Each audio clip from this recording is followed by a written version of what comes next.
Light weight బంగారు diamond ఆభరణాలు, వందల రకాల డిజైన్స్ ఏవైనా ధర మాత్రం ఒక్కటే. మనతో పాటు ఆడటానికి పాడటానికి వస్తున్నారు. ఆపు ఆపు ఆపు బని తీయని దెబ్బ అంటున్నావేంట్రా బాబు? ఇక్కడ కావాల్సింది మాస్ మసాలా.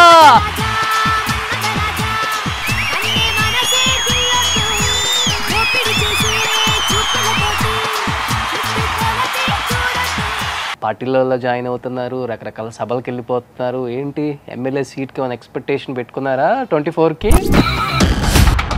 జనాలు ఫిక్స్ అయ్యారు ఆల్రెడీ, ఈమె ఏదో చేస్తుంది అని. ఇంకా సినిమా వాళ్ళు నెల తిరిగేలోపు ఇంకో కండ ఉంటుంది మేడం. ఇప్పటిదాకా మరి ఏదో 2 years అయిపోతుందండి ఇంతవరకు. ఇప్పుడు ఎలక్షన్స్ కాదు కదా. పలక్నమకే పంచ్. జనసేన ఎందుకు అనుకున్నారు మీరు? పవన్ కళ్యాణ్ గారు యోగి అంటాను నేనైతే. కేవలం హిందుత్వం అంటే ఒక కులం అనేదే ఇక్కడ కనపడుతుంది, కానీ మేజర్ ఫ్యాక్టర్ ఎక్కడ జనానికి మంచి అనేది. కులం ఎక్కడ ఉందో నాకు అర్థం కావట్లేదు. మీరు అన్నారు కదా ఇంతకు ముందు సామాజిక వర్గం వాళ్ళు అడుగుతున్నారు ఎమ్మెల్యేగా నిలిచమని. అదే కులం. సామాజిక వర్గం ఒక్కటే ఓట్లేస్తే కూడా గెలవరు.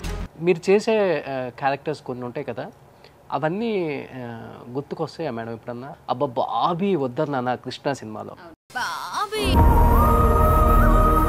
క్యారెక్టర్ చేశాను నేను, రియల్ లైఫ్ లో చేయలేదు. సో క్యారెక్టర్ చేస్తే తప్పేంటి? అంటే అప్పుడు బతుకు తెరువు కోసం ఆ స్టెప్ వేయాల్సి వచ్చిందా మేడం? నా వృత్తి కోసం నేను బయట చేస్తే తప్పేమైంది? నేను ఒక అమ్మాయిని, నాకు బాధలు ఉంటాయి, నాకు ఎమోషన్స్ ఉంటాయి, నాకు కన్నీళ్ళు ఉంటాయి, తలుపులు మూసుకొని ఏడుస్తాను అని అన్నారు కదా.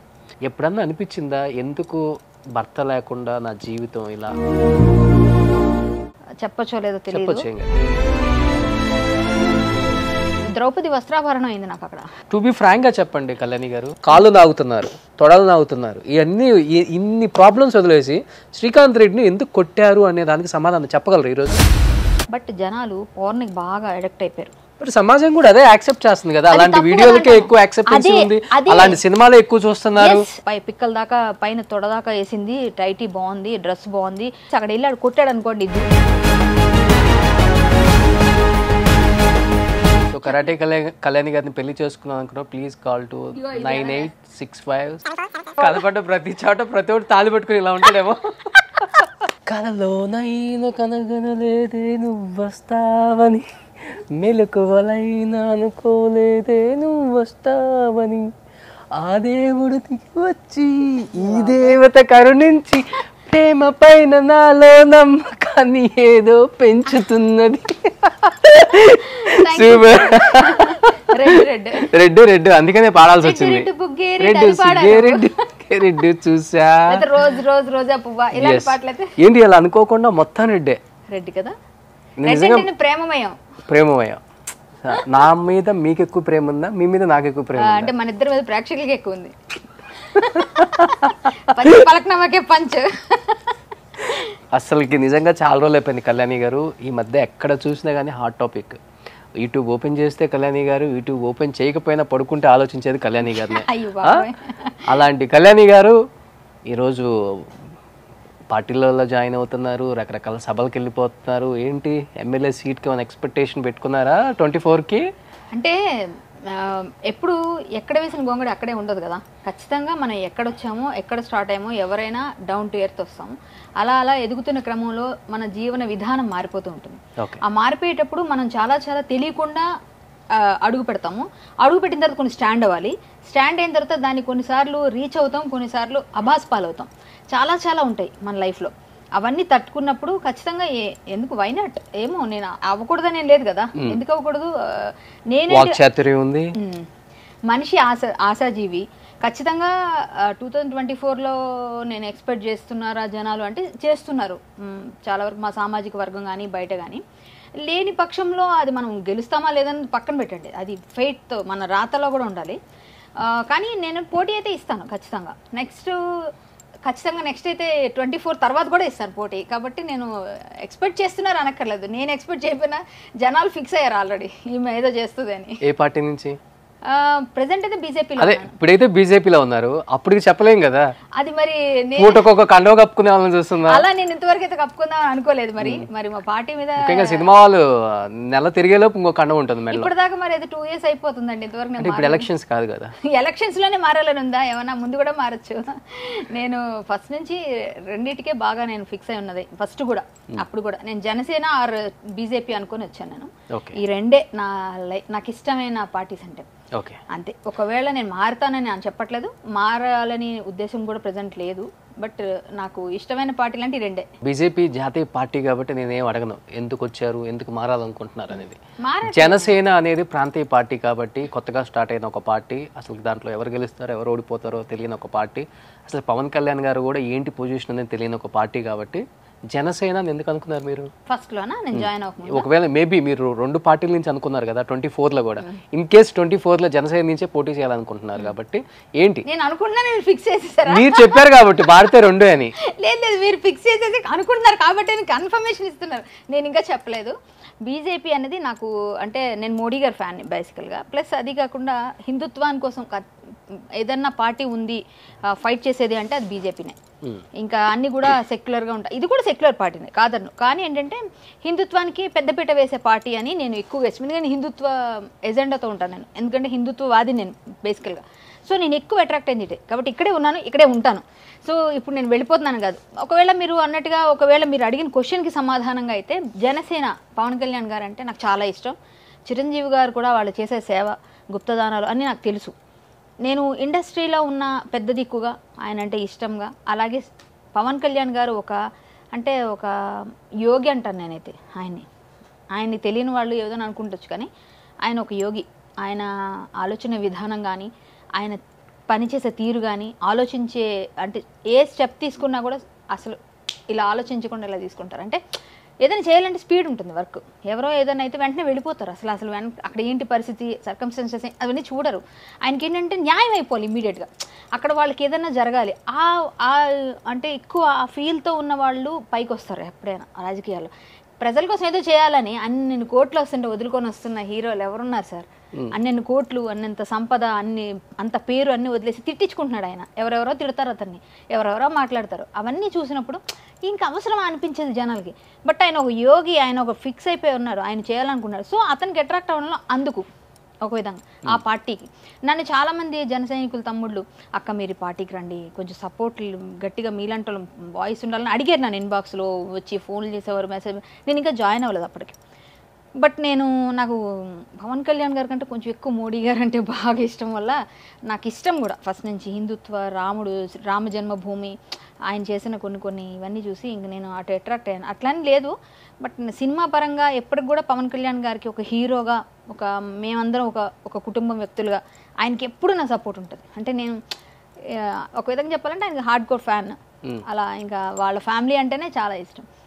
అంటే కేవలం హిందుత్వాన్ని అట్ ది సేమ్ టైం జనాల సెంటిమెంట్ని అడ్డం పెట్టుకునే బీజేపీ తన అజెండా ఏంటో ముందుకెళ్తుంది, కానీ పూర్తిగా హిందూ ధర్మం అనేది ఎక్కడ కనిపించదు. కొంతమంది దగ్గర మాట్లాడే వ్యక్తుల గురించి చూస్తుంటే చాలామంది చెప్తుంటారు కేవలం హిందుత్వం హిందుత్వం హిందుత్వం అంటే ఒక కులం అనేదే ఇక్కడ కనపడుతుంది, కానీ మేజర్ ఫ్యాక్టరు ఎక్కడ జనానికి మంచి అనేది, లేకపోతే ఏదైనా ఇంకోటి ఏం కనిపించదు. అంటే మీరు కులం ఎక్కడ ఉందో నాకు అర్థం కావట్లేదు. మీరు ఒక కులం కనబడుతున్నారు, కులం ఏంటి? మీరు అన్నారు కదా ఇంతకు ముందు సామాజిక వర్గం వాళ్ళు అడుగుతున్నారు ఎమ్మెల్యేగా నిల్చోమని. అదే కులం. అది కాదండి, నేను యాదవ్ హక్కుల పోరాట సమితి జాతీయ మహిళా అధ్యక్షురాలు. నేను పార్టీలో జాయిన్ అవ్వక ముందే. మనుషులంతా ఒకటైనప్పుడు ఎందుకు యాదవులు, రెడ్లు, కమ్మ వాళ్ళు? అది నేను కాదండి, ఇది ఎప్పటి నుంచి వస్తున్న తరతరాల నుంచి వస్తున్న దీన్ని రూపం ఆపడం మన వల్ల కాదు. ఇక్కడ ఉన్న పరిస్థితి అలా ఫిక్స్ అయిపోయారు.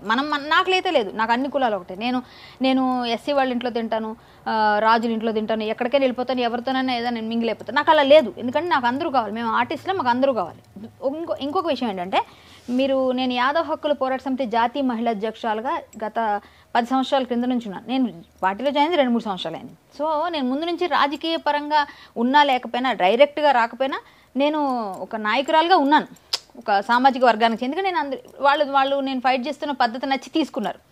సో మేకల రాములన్న నన్ను ఎంచుకున్నప్పుడు ఫైట్ చేస్తాం మేము, ఎవరికైనా ప్రాబ్లమ్స్ ఉంటే. అది నాకు ఆటోమేటిక్గా ఇది యాడ్ ఆన్ అవుతుంది ఇక్కడ. అంతేగాని మనం సామాజిక వర్గాన్ని పట్టుకొని ఎదగాలని లేదు. సామాజిక వర్గం ఒక్కటే ఓట్లేస్తే కూడా గెలవరు. సో అందరూ కావాలి, అందరూ రావాలి, అందరూ ఉండాలి. సో మనం దాని గురించి చేస్తాం. హిందుత్వ ఎజెండా అంటారా? హిందుత్వ ఎజెండా బీజేపీ పార్టీ కాదండి నేను అంటుంది. బీజేపీ పార్టీ ఫస్ట్ నుంచి కూడా రామజన్మభూమి రావడానికి ముఖ్య కారకులు కరసేవకులు వాళ్ళంతా ఎంతెంత ఇది చేశారు, ఏ విధంగా అయింది అంతా మనకు తెలుసు. అవన్నీ మనం మళ్ళీ మొదలు పెట్టక్కర్లేదు, మనకు తెలిసిన చరిత్ర అది. సో నేనేమంటానంటే హిందుత్వ పార్టీ అని నేను చెప్పడం అని కాదు, సపోర్ట్ చేసే పార్టీ అంటాను. హిందుత్వ పార్టీ అని పూర్తిగాను, ఎందుకంటే సెక్యులర్ దేశం ఇది, సెక్యులర్.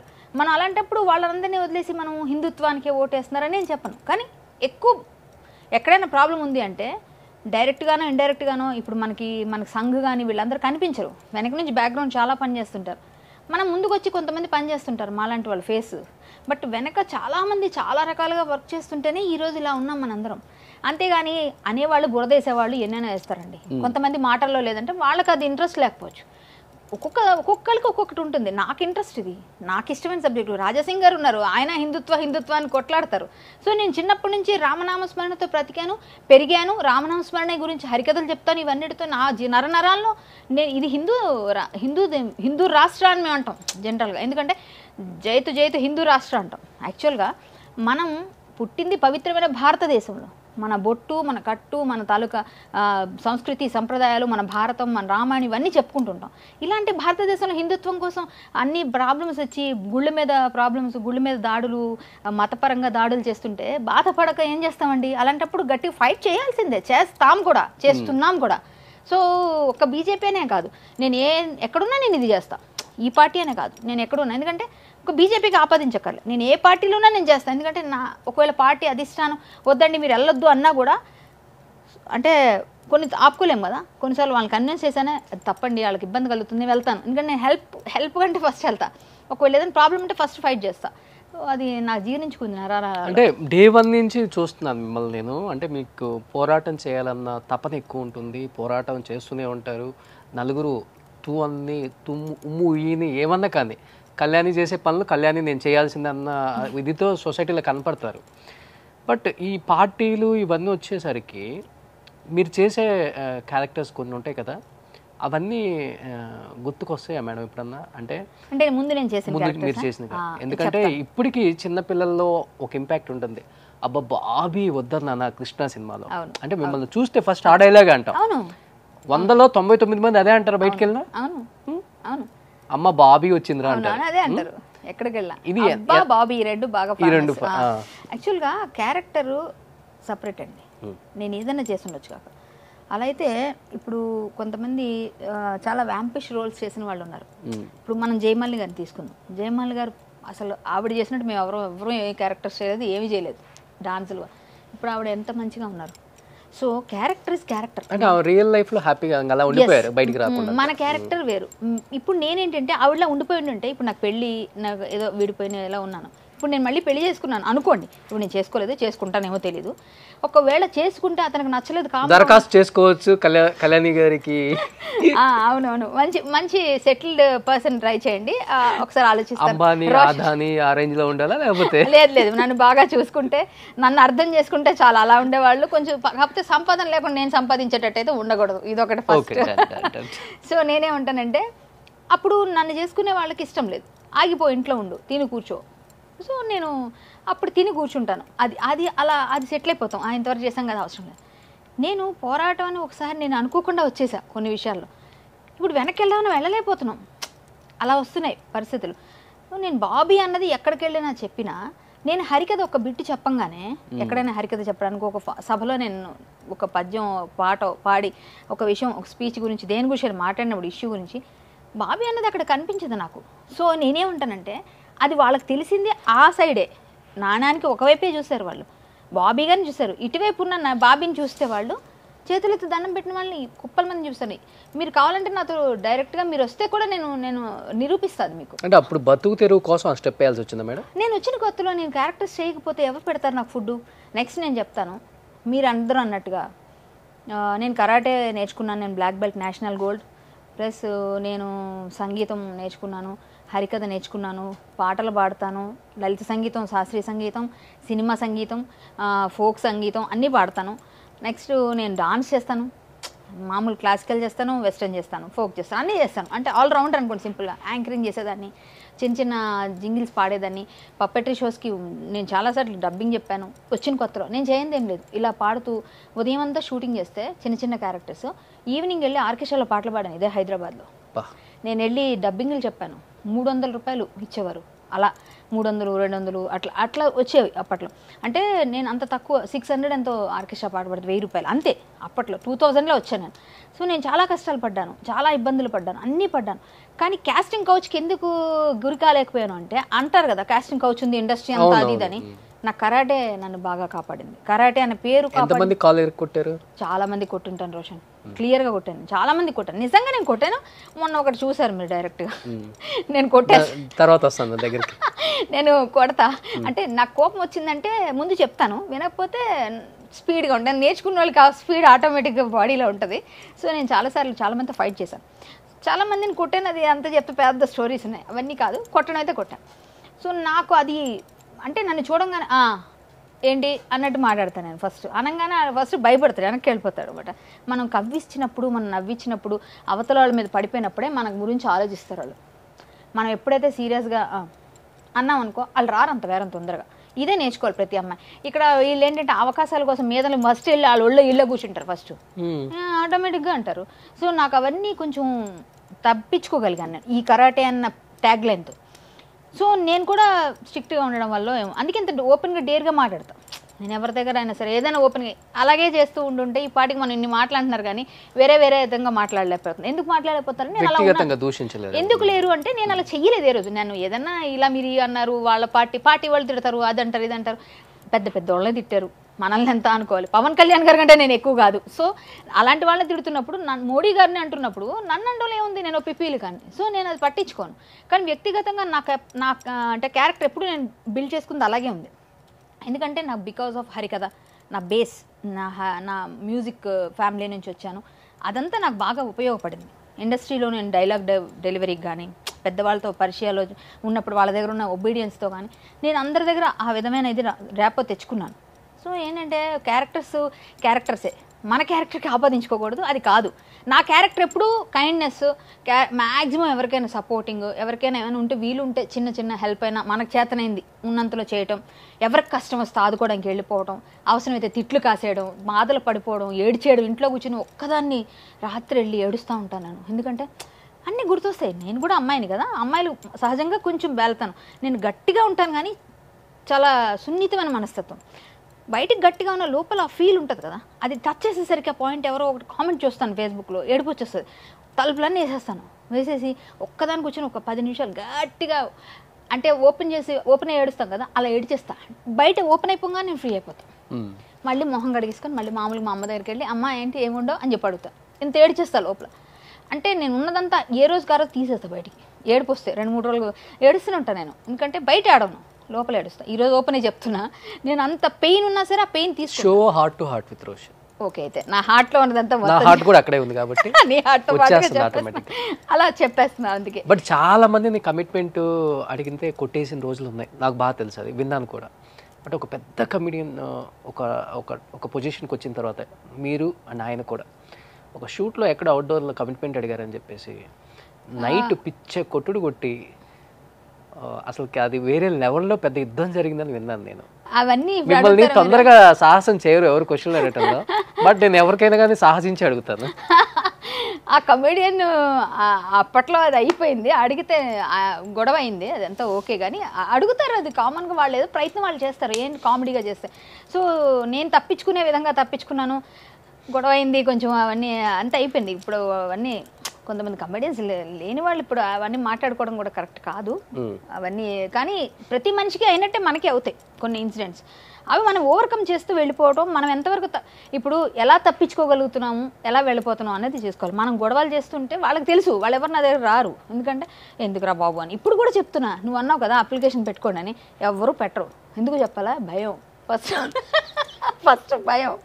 ఎందుకంటే ఈవిడతో ఎందుకు రా బాబు మనకి అనుకునే టైం ఉంటారు. సో ఎవ్వరు రారు. ఇలా ఉంటుంది నా పరిస్థితి. అంటే కెమెరామెన్స్ అప్లికేషన్ అనగానే ఇద్దరు ఎంబటి చూసారు, ఎప్పుడెప్పుడు అప్లికేషన్ ఫిల్ చేద్దామా అని.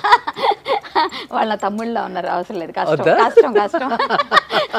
వాళ్ళ తమ్ముళ్ళ ఉన్నారు, కొంచెం ఉండాలి కదా, సరిపోయి చూడనట్టు చూడండి. ఎంత ఉండాలండి మినిమం? ఒక నాకన్నా కొంచెం ఒక 2 సంవత్సరాలు పెద్ద ఉంటే 45 అలా ఉంటే ఓకే. ఓకే, సెట్ చేద్దాం. సెట్ చేస్తావా? పెళ్లి మ్యారేజ్ బ్యూరో కూడా పెడుతున్నాను అనమాట నువ్వు. సూపర్. అండ్ కరాటే కళ్యాణి గారు, అంటే మీరు ఒకటి అన్నారు కాబట్టి ఓపెన్గా అడుగుతున్నారు ఈరోజు. ఇప్పటి వరకు ఏ ఇంటర్వ్యూలో కూడా చెప్పుంటారు, ఈ ఆన్సర్ని ఎవరు అడగడానికి కూడా ప్రయత్నించరు. మీరు ఒక మాట అన్నారు, నేను చాలా స్టబన్ లేడీ, ఐరన్ లేడీ, ఏదన్నా వస్తే నేను ఫేస్ టు ఫేస్ అవసరమైతే తన్నైనా సరే వెనక్కి వస్తాను అలాంటి టైప్ అన్నారు. బట్ నేను ఒక అమ్మాయిని, నాకు బాధలు ఉంటాయి, నాకు ఎమోషన్స్ ఉంటాయి, నాకు కన్నీళ్ళు ఉంటాయి, తలుపులు మూసుకొని ఏడుస్తాను అని అన్నారు కదా. ఇన్ని చేసి వస్తారే మార్నింగ్ నుంచి ఈవినింగ్ వరకు, మీకంటూ ఒక భర్త అనేవాడు తోడలేడు, ఎవరన్నా అండగా ఎవరన్నా వచ్చినా కానీ కనీసం ఆపటానికి కూడా ప్రయత్నించే వాళ్ళు ఎవరూ లేరు, నా అనుకునే వాళ్ళు కూడా లేరు ఇక్కడ. ఎప్పుడన్నా అనిపించిందా ఎందుకు భర్త లేకుండా నా జీవితం ఇలా? తాగుబోతుడైనా తిరుగుబోతుడైనా మొగుడు అనేవాడు ఒకడు ఉంటే ఆడదానికి చాలా బలం అంటారు అందరూ, చాలా మంది చెప్తే నేను విన్నాను ఇది. అప్పుడే ఎప్పుడు అనిపించలేదా మీ లైఫ్లో నిజంగా? నేను చెప్పాలి అంటే నా లైఫ్లో నేను ఫేస్ చేసినని ఏ అమ్మాయి చేసిన అంటే ప్రతి అమ్మాయి అలా చెప్పుకుంటుందేమో, ఉంటుందేమో వాళ్ళ ఓపెన్ అయితే. నేను చాలా చాలా పడ్డాను. ఒక విధంగా చెప్పాలంటే నా హస్బెండే నేను చేసుకున్న వ్యక్తి ఒక టైంలో తాగి, చెప్పచ్చో లేదో తెలియదు, బేగంపేట దగ్గర బేగంపేట డౌన్ వెళ్తున్నప్పుడు, ఇప్పుడు కాదు 2005 or 6 టైంలో, అంటే ద్రౌపది వస్త్రాభరణం అయింది నాకు అక్కడ. సో అది కూడా తట్టుకున్నాను నేను. అంత మరీ ఓపెన్ అయిపోలేదు నేను చెప్తున్నా. అంటే అట్లా బయట లాగే వరకు వచ్చింది. అంటే అంత పెద్ద పెద్ద పీక్ స్టేజ్లు చూశాను, కొట్లాటలు, తాగి కొట్టడాలు, అవన్నీ చూసిన తర్వాత పెళ్ళి అవసరం లేదనిపించింది నాకు. ఎందుకంటే నేను భర్తకి గౌరవిస్తాను. ఎందుకంటే భారత స్త్రీ అది గౌరవించాలి. భర్త అన్నప్పుడు కొట్టచ్చు, నేను తిరిగి కరాటే నేర్చుకుని నేను ఒక కిక్కు కొడితే వెళ్ళి అక్కడ ఉంటాడు. కానీ భర్త అన్నప్పుడు మనం కూడా కొంచెం ఇవ్వాలి. మన తప్పు ఉందో లేదు నేను చెప్పేదాన్ని అర్థం అవ్వదు, సరే వదిలేద్దాం, ఎవరు ఏంటనే అవన్నీ వదిలేద్దాం. నా లైఫ్లో మ్యారేజ్ కలిసి రాలేదు. సో దాంతో గొడవలు అయిన తర్వాత నేను చాలా కష్టాలు పడ్డాను, చాలా బాధలు చూశాను. చాలా అంటే రాత్రి 2 వరకు కూడా తాగొచ్చి ఇంట్లో అప్పుడు వంట చేసి పెట్టేదాన్ని నేను. చాలా చాలా జరిగినాయి, కొన్ని ఉన్నాయి. అవన్నీ పెయిన్స్ తీసుకున్నాను నా లైఫ్లో. కానీ తర్వాత విడిపోయిన తర్వాత ఈరోజు చెప్తున్నాను, నా రూమ్లో నేను ఒక్కదాన్ని పడుకుంటే మీకు చెప్పింది అదే, ఎలోన్గా నేను ఫీల్ అవుతాను. నేను చాలా భయపడతాను ఒక్కదాన్ని. యాక్చువల్లీ మా అమ్మగారు ఉంటారు, మా అమ్మగారు మొన్న హాస్పిటల్ వేసారు, తమ్ముడు ఇంటికి వెళ్ళిపోయారు. ఆ రోజు నేను చాలా ఏడ్చాను. మా చిన్న తమ్ముడు, నేను, మా అమ్మ ముగ్గురు ఉంటాము. సో నేను బాగా, నాన్నగారు చనిపోయారు కాబట్టి మొన్న రీసెంట్గా. సో చాలా ఏడుస్తుంటే మా అమ్మ మొన్న చెప్పింది, పిలిచి నన్ను, కళ్యాణి ఇప్పటిదాకేమో నీకు డివోర్స్ అయింది, సరే ఎవరికి రాసి పెట్టుంటా, అది చాలామంది చాలా రకాలుగా ఎన్నైనా అవనివ్వండి, అనవసరం. ఎన్ని సంవత్సరాలు అయింది విడాకులు కళ్యాణి గారు?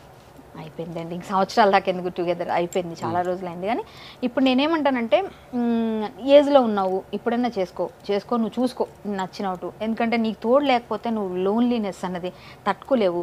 రేపు పొద్దున ఫ్యూచర్లో నిన్నంటూ కేరింగ్ ఎవరు చూసుకుంటారు? నేను వెళ్ళిపోయిన తర్వాత, నేను ఇప్పుడు ముసల్దాన్ని అయిపోయాను, ఎవరు చూస్తారు?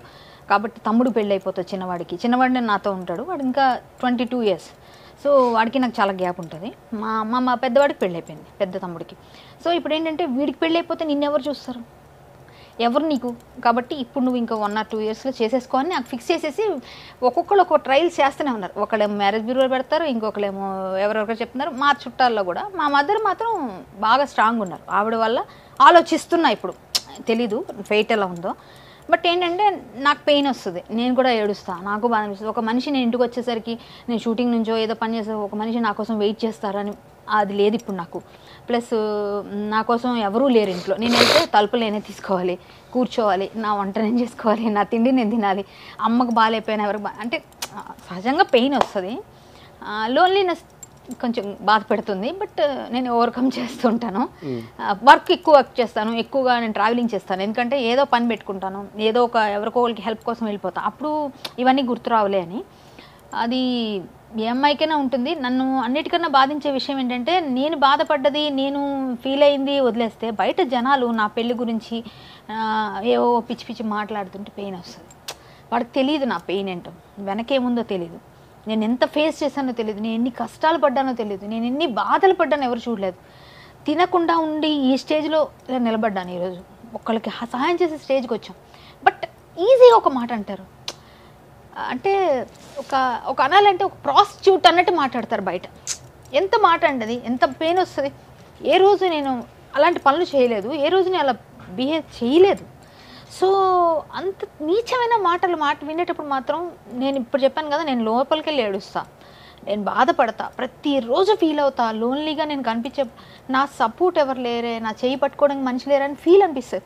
బట్ నన్ను చూసి భయపడే వాళ్ళే కానీ నన్ను అర్థం చేసుకునే వాళ్ళు లేరు, కాబట్టి నేను కూడా వెళ్ళలేకపోతున్నాను. ఓపెన్గా చెప్తున్నా. ఎవరైనా దగ్గరకు వచ్చినా నేను అబ్జర్వ్ చేసి వీళ్ళు కరెక్ట్ కాదు, మళ్ళీ ఇప్పుడు ఇలాగే ఉంటారు అట్రాక్షన్ స్టార్టింగ్లో, తర్వాత మళ్ళీ సేమే అది కన్వే అవుతుంది. సో మనకు అవసరం లేదు, మన జీవితానికి ఇలా చాలే అని ఫిక్స్ అయిపోయా. కొన్నిసార్లు సన్యాసిద్దామని ఫిక్స్ అయ్యా, సన్యాసించేద్దాం, సన్యాసించేస్తే కూడా మీరు అన్నట్టుగా ఆ క్యారెక్టర్స్ అన్నీ దీని మీద ఇంపాక్ట్ అవుతాయని అది కూడా ఆపుకున్నా. ఫ్యాక్ట్ ఇది. సన్యాసించేద్దాం అనుకొని వెళ్ళిపోదామని నాకుంది అది.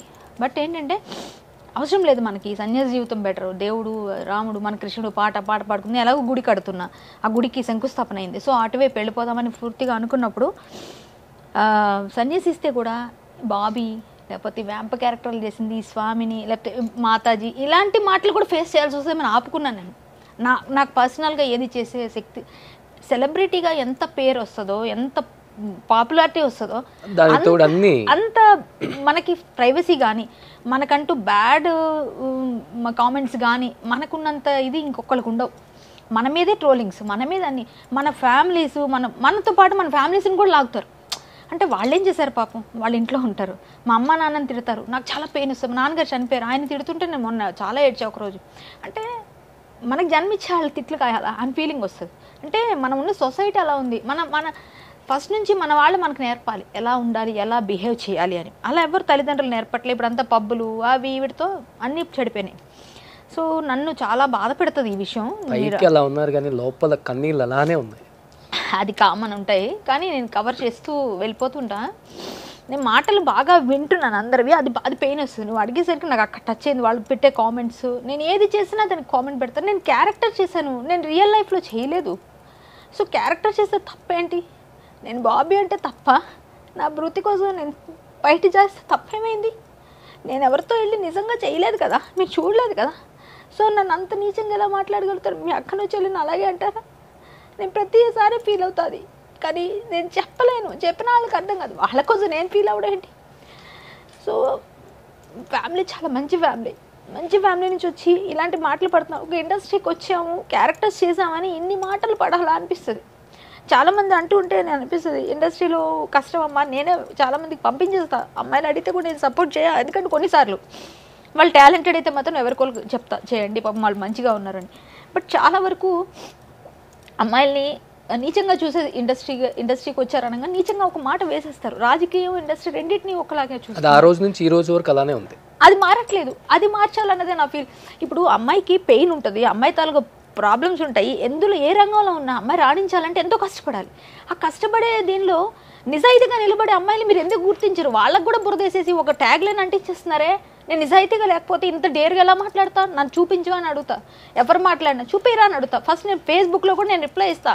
వాడు ఎవడన్నా నన్ను తిడితే అది ఎలా అయిపోయిందంటే, ఆ తిడితేనే ఇవి రిప్లై ఇస్తుంది కాబట్టి తిడదామని ప్రతి ఒక్కరు తిడుతున్నట్టుగా అనిపించి నేను ఇంక రిప్లై మానేసా.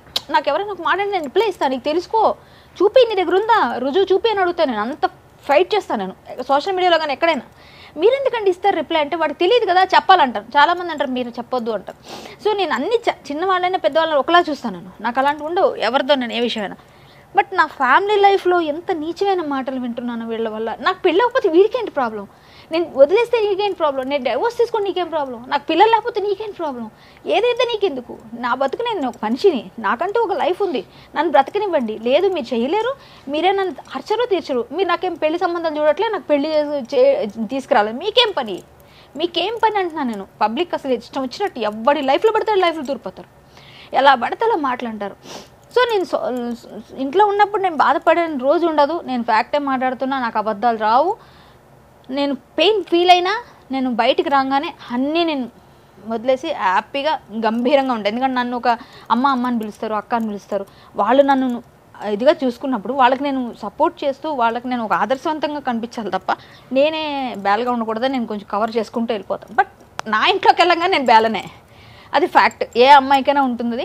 డెఫినెట్ గా ఉంటుంది. నేను లోన్లీగా ఉన్నాను కాబట్టి ఇంకొంచెం బట్ ఇంట్లో ఇవన్నీ కొంచెం చెప్పండి, నేను పెయిన్ అంతా ఉండకూడదు కదా, పిల్లల్ని కూడా అడాప్ట్ చేసుకుంది. ఎస్, నేను అంటే కొంచెం డైవర్ట్ అవుతాము మనం, ఇవన్నీ ఉండకూడదని ఒక బాబు, ఆ బాబుని అప్పటి నుంచి అంటే అతనికి కూడా మదరు వాళ్ళు వేరే విధంగా, అది పెద్ద ఇష్యూ, అది చెప్పలేను ఇప్పుడు నేను.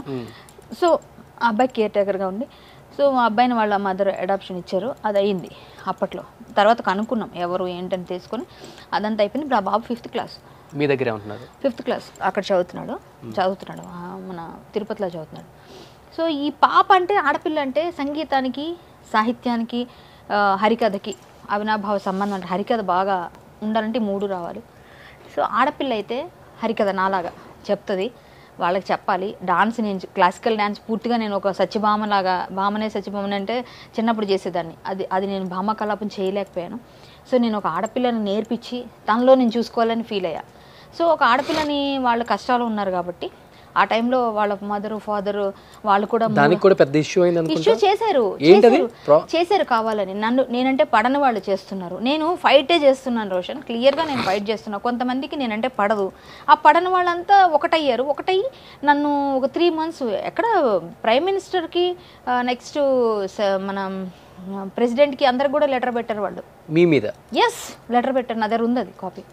ఇండస్ట్రీ వల్ల బయట నేను ఒక సంస్థ వాళ్ళు ఉన్నారు, వాళ్ళకి నాకు పడదు, అది కొంచెం గొడవలు అయినాయి, వాళ్ళు తప్పు చేశారు. ఆ తప్పు నేను ప్రశ్నించి వాళ్ళ మీద కేసులు వేసాను. ఆ కేసులు వేస్తే మాకేం సంబంధం లేదని మాట్లాడుతున్నారు, కానీ వాళ్ళంతా దొంగలు. వాళ్ళు మేనేజ్ చేసుకుంటూ ఏదో లాక్కొస్తున్నారు. ఇప్పటిదాకా 1.5 year అయిపోయింది. బట్ అది నేను వదలను అని డిసైడ్ అయి ఉన్నాను. వాళ్ళు ఎవరైతే, నేను ఒక అబ్బాయితో గొడవ పడ్డాను, వాళ్ళతో కలిసి ఇంకొకడు ఉన్నాడు, మీ సుమన్ స్టూడియోకి వచ్చి నా మీద కూర్చొని ఎలిగేషన్స్ చేశాడు. వాడి పేరు గూండా రితీష్, అదే గోపాలకృష్ణ ఏదో అంటారు. వాడు ఇంకొక అబ్బాయి తోటంశెట్టి నితీష్ గుప్తా అని, వీళ్ళిద్దరూ ఫ్రెండ్స్ అనమాట. వాడి పక్కకి వెళ్ళి సుమన్ టీవీకి 10 సార్లు ఫోన్ చేసి ఆవిడ మా దగ్గర ఎక్స్ట్రా డబ్బులు తీసుకుంది. డబ్బులు తీసుకున్నారా మీరు? తీసుకుంటే వాడి దగ్గర ఏం ప్రూఫ్ ఉన్నాయి మీరు అడగాలి కదా. నేను తీసుకునేదాన్ని అయితే ఏం తీసుకుంటానండి, నేను 6 లక్షలు ఇచ్చి నేను నష్టపోయాను, నా డబ్బులు నాకు ఇంకా రాలేదు. ఇంటి కోసం వాడే ఇచ్చి, ఇప్పుడు ఒకటే చెప్తాను రోషన్, మీరు నాకు 6 లక్షలు ఇచ్చారు, ఒక ఇంటి కోసం 6-7 లక్షలు ఇచ్చారు. ఇచ్చిన తర్వాత మీరు ఒక కరోనాలో లోన్ అవ్వలేదు, సో అవన్నీ ప్రాబ్లమ్స్ వచ్చాయి. వాళ్ళు లోన్కి ఏదో చూపించారు, వాళ్ళు ఏదో లక్ష ఎందుకు అంత డబ్బులు, నాకు లోన్ వస్తుంది కదా అన్న, బాగానే ఉంది, సిబిల్ ఇప్పటికి కూడా బాగుంది. సో అదేదో ఒక మ్యానిపులేట్ చేశారు, డబ్బులు ఇవ్వను అనగానే కొంచెం ప్లాన్ చేసుకున్నారు వాళ్ళు. వీళ్ళకి ఈలోగా పెరుగుతుంది డబ్బు ఎక్కువ వస్తుంది. డబ్బు ఎక్కువ ఎప్పుడు వస్తుందో వాళ్ళు ఏం చేశారు, నన్ను ఎలాగైనా తప్పించాలనుకున్నారు. సో ఆ టైంలో నేను బిగ్ బాస్కి వెళ్ళడం, ఈ బిజీలో ఉండి కొంచెం సరిగ్గా పట్టించుకోలేదు. ఎలాగైనా తప్పించాలనుకున్నప్పుడు ఏం చేస్తారు, ఇప్పుడు మీరు ఇచ్చిన డబ్బు వడ్డీకి 1 రూపీ 2 రూపీస్ చూసుకున్నా 2-3 lakhs మీకు ఎక్స్ట్రా వస్తుంది కదా సంవత్సరం తర్వాత. అది సింపుల్ మాట ఊరికే. ఇప్పుడు మీరు నాకు ఇచ్చి 7 లక్షలు, మీరు ఊరికే 7 లక్షలు మళ్ళీ ఇవ్వండి అని అడుగుతారా? ఏమయ్యా మీరు 10 లక్షలు ఎక్స్ట్రాకి అమ్ముకుంటున్నారు కదా, 10-15 లక్షలకి, నా డబ్బులు ఎందుకు మీరు ఇట్లా చేస్తున్నారు? మీరు అమ్ముకుంటున్నారు కాబట్టి నా డబ్బు నాకు ఇవ్వండి వడ్డీతో కలిపి అంటాం. నేను వడ్డీతో కలిపి ఇవ్వమని అంటే నేను ఎక్స్ట్రా అడిగాను అంటున్నాడు. నా దగ్గర ప్రూఫ్స్ ఉన్నాయి ప్రతిదీ, వాడికి నేను ఇచ్చినట్టు, ట్రాన్స్ఫర్స్, చెక్స్, వాడు రాసిన ప్రామిసరీ నోటు. నరసింహ అనే అబ్బాయి ఉంటాడు, ఆ అబ్బాయి గట్కేసర్ దగ్గర, అక్కడికి వెళ్ళారు. నేను వీళ్ళ వల్లే నేను చచ్చిపోతానని చెప్పి ఒక సూసైడ్ ఇది కూడా చేశాను నేను వీడియో. నేను చచ్చిపోతాను ఎందుకంటే నన్ను మోసం చేస్తున్నారు అందరూ. వీడు కూడా డబ్బులు తీసుకుని ఇల్లు కల, నాకు ఇండిపెండెంట్ హౌస్ కల, ఒక 60-70 లక్షలు కొనుక్కుందాం అనుకున్నప్పుడు నేను ఏదో లోన్ పెట్టుకుందాం అనుకున్నాను, కొంత డబ్బులు ఇద్దాం అనుకున్నాను. 7 లక్షల దాకా తీసేసుకున్నారు మీరు, 6.5-7 లక్షలు. సో తీసేసుకున్న తర్వాత ఆ డబ్బులు తీసుకొని గట్కేసర్లో ఈ అమ్మాయి గొండి మాకు సూసైడ్ చేసుకుంటానని బెదిరిస్తుంది. అవును మీ వల్ల చచ్చిపోతాను, ఒకవేళ నేను చచ్చిపోతే దానికి మీకు తెలియాలి కదా, నేను చచ్చిపోతాను నేను పెడితే అది పట్టుకెళ్ళి కేసు పెట్టడానికి వెళ్తే పోలీసులు తిట్టారు. ఆమె డబ్బులు తినేసి ఆమెని మళ్ళీ మీరు అంటారంటారని వాళ్ళు తిట్టారు పోలీసులు. వాడే మీ దగ్గరకు వచ్చి 10 సార్లు అడిగితే మీ వాళ్ళు అబ్బా కరాటే కళ్యాణ్ అంటే ఏదో అయ్యింది కాబట్టి మనం వేసేద్దాం మన వాళ్ళు వేసేసారు. అసలు ఏంటి శ్రీకాంత్ రెడ్డితో ఇష్యూ అంటే, టు బి ఫ్రాంక్గా చెప్పండి కళ్యాణి గారు, అంటే మీరు డబ్బులు డిమాండ్ చేస్తే తను ఇవ్వలేదని ఒకటి నేను విన్నది, తను ఏదో ఫ్రాంక్ వీడియో చేస్తున్నాడని దాని మీద ఫైర్ అయ్యి నేను వెళ్ళానని చెప్పేసి మీరంటూ నేను విన్నాను. అంటే పెద్ద పెద్ద చేపలు చాలా ఉంటాయి రకరకాలుగా ఇంకా మనకు కనిపించాయి ప్రపంచంలో. ఇవన్నీ కాకుండా ఫ్రాంక్ వీడియో చేసే శ్రీకాంత్ రెడ్డిని వెళ్ళి కొట్టాల్సినంత అవసరం మీకేముంటుంది అసలుకి? ఒక మాట చెప్తానమ్మా, ఆ రోజు చాలామంది చాలా న్యూడ్ సి గ్రేడ్ సినిమాలు కూడా తీస్తున్నారు, అవును ఓటీటీలో కూడా కనపడుతున్నాయి మనకి. అవును కాళ్ళు నాగుతున్నారు, తొడలు నాగుతున్నారు. ఇవన్నీ ఇన్ని ప్రాబ్లమ్స్ వదిలేసి శ్రీకాంత్ రెడ్డిని ఎందుకు కొట్టారు అనే దానికి సమాధానం చెప్పగలరు ఈరోజు? చెప్తాను, ఖచ్చితంగా చెప్తాను. నేను కొట్టడం కాదండి, యాక్చువల్గా జరిగింది ఏంటంటే ఇప్పుడు సి గ్రేడ్ బి గ్రేడ్ అన్నవి ఇప్పుడు కాదు, నట్టి కుమార్ గారు తీస్తున్న దగ్గర నుంచి అప్పటి నుంచి ఉంది ఇండస్ట్రీలో. ఆయన అప్పుడు తీసినప్పటి నుంచి చాలా ఉన్నాయి, ఈ రోజు రాలేదు. బట్ జనాలు పవర్నికి బాగా అడిక్ట్ అయిపోయారు. ఎట్లా? యూట్యూబ్లో అయిపోయినప్పుడు అంతవరకు ఓకే. నీకు పేరు రావాలంటే ఇలా ఇంటర్వ్యూ చేయాలి ఎవరినైనా. నీకు పేరు రావాలంటే వేరే విధంగా వెళ్ళు, ట్రై చేయి. నీకు పేరు రావాలంటే నాలాగా ఒక పాట పాడు, ఒక డాన్స్ చేయి, ఒకళ్ళ దగ్గర శభాష్ రాయ్ మంచి డైలాగ్ చెప్పింది అని చెప్పి అనిపించుకో. ఒక అమ్మాయి చెస్ట్ పైన, ఒక అమ్మాయి నడుం పైన గిల్లుతూ పేరు తెచ్చుకుంటానంటే నేను వ్యతిరేకిస్తా. ఎందుకో తెలుసా? ఆ మొబైల్ అనేది నీ ఇంట్లో కొడుకుకి, కూతురికి, ప్రతి ఒక్కరికి ఇస్తున్నాం ఈరోజు. 1 year బేబీ చిట్టి చిలకమ్మ చూపిస్తేనే అన్నం తింటుంది. సో ఆ బేబీకి చూపించేటప్పుడు స్క్రోలింగ్లో వచ్చిన ఆ 5 years బేబీ కళ్ళలో అది పడితే ఏంటి అని వాళ్ళు పెరుగుతున్న కొలితే సెట్ చేస్తూనే ఉంటారు నీకు. అది సమాజం కూడా అదే యాక్సెప్ట్ చేస్తుంది కదా, అలాంటి వీడియోలకే ఎక్కువ యాక్సెప్టెన్స్ ఉంది, అలాంటి సినిమాలు ఎక్కువ చూస్తున్నారు. అదే నా పాయింట్ కూడా అదే, నా ప్రాబ్లం కూడా అదే. ఏంటంటే నా ఇంట్లో కొడుకున్నాడు, నా తమ్ముడికి పిల్లలు ఉన్నారు, నీకుంటారు, వేరే ఇంకోళ్ళకి ఉంటారు. ఈ పిల్లలందరూ చెడిపోవడానికి నువ్వు ఒకటి కారణం అవుతుంటే నీ పాపులారిటీ కోసం, నీ తాలూకా లైవ్లీహుడ్ కోసం ఇంకొకరిని చెడగొడతానని డబ్బులు ఇచ్చి నువ్వు చేస్తూ జనాలకి తెలియక వాడు రేపు పొద్దున్న కాలేజీకి వెళ్తున్న పిల్లోడు ఎవడో ఒక అమ్మాయి కనిపిస్తే ఈ అమ్మాయి పిక్కల దాకా పైన తొడదాకా వేసింది, టైటీ బాగుంది, డ్రెస్ బాగుంది, టాప్ ఏదో మంచిగా వేసుకుంది, ఆ మిడి అని చెప్పేసి అక్కడ వెళ్ళాడు కొట్టాడు అనుకోండి, జ్యూస్ ఇడికి ఇన్స్పిరేషన్. ఆ అమ్మాయి చేతిలో తప్పలు తిని పోలీస్ స్టేషన్కి వెళ్ళి కేసు పెట్టించుకుని ఆడు చదువు మొత్తం ఆడు లైఫ్ రూయిన్ అయిపోతుంది. దానికి కారకుడు ఎవడవుతాడు? ఇలాంటి వాడు అవుతాడు. ఇప్పుడు సినిమా ఒకటి ఉందండి, పార్న్ సైట్స్ ఉన్నాయి, దానికి ఏవో కొన్ని లాక్స్ ఉంటాయి. నువ్వు 18 years పైన ఉంటేనో అవన్నీ పెడతారు. దీనికి అది లేదే, ఉందా? దీనికి ఏమన్నా మీరు చెప్పండి నాకు. మీరు పార్న్ సైట్స్ అంటున్నారు కదా, నేను ఒప్పుకుంటా. టాలీవుడ్ లో ఈ మధ్య రిలీజ్ అయిన ఎన్ని సినిమాలు ట్రైలర్ టీజర్స్ చూడండి ఒకసారి, తమ్నైల్ ఎట్లా ఉంటుందో. నేను నాకు తెలిసినంత ఒక అబ్బాయి మీద ఒక అమ్మాయి కూర్చొని ఎస్ తమ్నైల్స్ కూడా అయ్యే పెట్టుకుంటారు. అయితే ఈ తమ్నైల్స్ పైన వీటన్నిటి మీద నేను ఫైట్ చేస్తున్నా. 55-60 ఛానల్స్ పైన నేను కంప్లైంట్ ఇచ్చాను ఇక్కడ సైబర్ క్రైమ్లో. ఆ రోజు నేను మా తమ్ముడు ఆపోజిట్లో నిల్లు కొనుక్కున్నాడు ఈ అబ్బాయి ఇంటి దగ్గర. సో నాకు ఈ అబ్బాయి మీద అప్పటి నుంచే చాలామంది చెప్తున్నారు. నాకు మొన్న కూడా ఒక అమ్మాయి వచ్చింది, మేబీ అబ్బాయి వదిలిన బాణమో నిజమో కాదో తెలీదు, నన్ను ఎలాగోలో ఇరికిచ్చాలని చాలా రకాల. అమ్మాయి కూడా మిమ్మల్ని డిఫెండ్ చేసింది. ఎవరు? వర్షిత అనే అమ్మాయి కూడా. నేను ఒక మాట చెప్పనా, ఆ అమ్మాయి గురించి ఇప్పుడు నేను చెప్తే ఒక ఆడపిల్ల పరువు తీయాల్సిన అవసరం నాకు లేదు. ఆ అమ్మాయి గురించి నేను మాట్లాడాల్సిన అంత స్థితిలో నేను లేను. సో అమ్మాయివి టోటల్ జాతకం నా చేతిలో ఉంది. ఈ రోజు దాకా నేను రివీల్ చేయలేదు. ఎందుకో తెలుసా? ఒక ఆడపిల్ల కాబట్టి. ఆ పిల్ల చేసి నువ్వు పెడితే ఆమె ఏంటో జనాలకి తెలిసిపోతుంది. నేను ఇంత ఫ్రాంక్గా చెప్తున్నా. సో ఆమె ఏంటో ఆమె మనస్సాక్షికి తెలుసు. ఆమె గురించి ఆమెకి ఇప్పటికే అర్థమై ఉండాలి. ఒక ఆడపిల్ల కాబట్టి నా లైఫ్ కోసం, నా తాలూకా నిజాయితీ కోసం ఇంకొక అమ్మాయిని రోడ్డు మీద పడేసే రకం కాదు నేను. సో నేను ఆపేశాను. ఎప్పుడో వచ్చాయి నా దగ్గరికి, చాలా ఉన్నాయి నా దగ్గర. సో నేను మాట్లాడలేదు. బాధితులు వచ్చారు ఆమె తరపున. నేను అప్పుడే వచ్చినా, నేను అమ్మాయి అప్పుడు వచ్చినప్పుడు వచ్చారు నా దగ్గరికి. దుబాయ్ నుంచి వచ్చారు, ఇక్కడ సిటీలో వచ్చారు, చాలా మంది ఉన్నారు.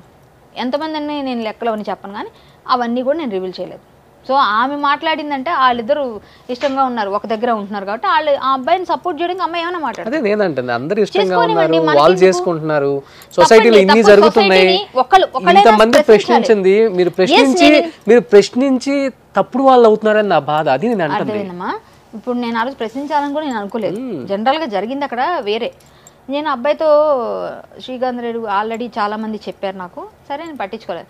ఆ రోజు అటు నుంచి వెళుతున్నాం మేము, మా ఇంటికి వెళ్తున్నాం మేము, మా ఇల్లు అటువే కదా. అంటే వెళ్తుంటే ఆ ఏరియాలో ఒకటి ఏదో పని ఉండి అదే వాళ్ళ ఇల్లు, అబ్బాయి పైన ఉన్నాడు మాట్లాడుతున్నాడు అని చెప్తే నువ్వేనా బాబు శ్రీకాంత్ రెడ్డి అన్నాడు. ఏ అన్నాడు, అంటే ర్యాష్గా, రెక్లెస్గా.